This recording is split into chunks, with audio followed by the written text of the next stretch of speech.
నువ్వు నడు ఎవరు మరి నేను ఉండాల్సిన స్థానంలో ఉన్నది ఎవరు తీసుకురా ఏంటి రాకు ఎందుకు రాదు ఎందుకు రావద్దు ఎవరమ్మే బాధ్యతాయుతమైన వృత్తిలో ఉండి నలుగురికి ఆదర్శంగా నిలవాల్సిన వారు అడ్డదారులు తొక్కుతున్నారు. విద్యా వ్యవస్థలో పనిచేస్తున్న కొందరు సభ్య సమాజం తలదించుకునేలా వ్యవహరిస్తున్నారు. అందం, డబ్బుపై మోజుతో అక్రమ సంబంధాలకు మొగ్గు చూపుతున్నారు. వివాహేతర సంబంధాలతో కుటుంబాలను విచ్ఛిన్నం చేసుకుంటున్నారు. అక్రమ సంబంధాలతో వివాహ బంధానికి తలవంపులు తెస్తున్నారు. నిండు నూరేళ్లు ఆదర్శ దంపతులుగా మెలగాల్సిన వారు పరాయి వ్యక్తులపై వ్యామోహంతో విడాకులు తీసుకుంటున్నారు. ఈ క్రమంలో పరాయి మహిళ మోజులో పడి ఓ ఉన్నత విద్యాధికారి విద్యా వ్యవస్థకే మచ్చదిస్తున్నాడు. భార్య ఉండగానే మరో మహిళతో వివాహేతర సంబంధం పెట్టుకున్నాడు.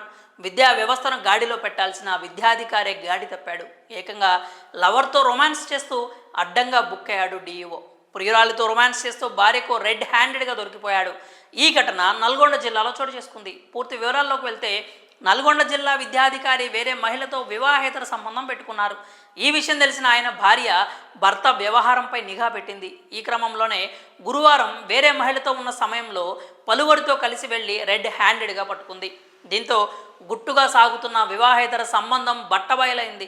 ఆ మహిళ ఎవరంటూ భార్య నిలదీయగా సమాధానం చెప్పకుండా నువ్వు ఇక్కడికి రావద్దు, బయటికి వెళ్ళిపో అంటూ డిఈఓ బెదిరింపులకు పాల్పడ్డాడు.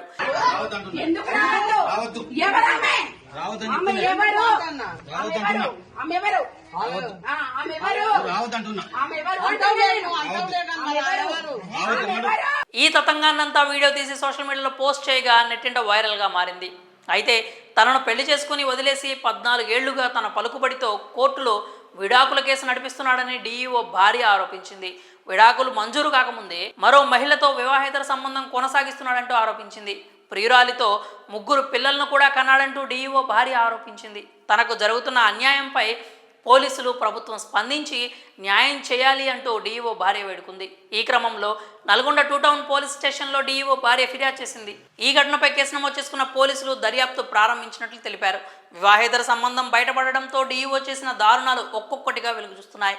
గతంలో మహిళా టీచర్పై కూడా డిఈఓ లైంగిక వేధింపులకు పాల్పడ్డట్టు ఆరోపణలు వినిపిస్తున్నాయి.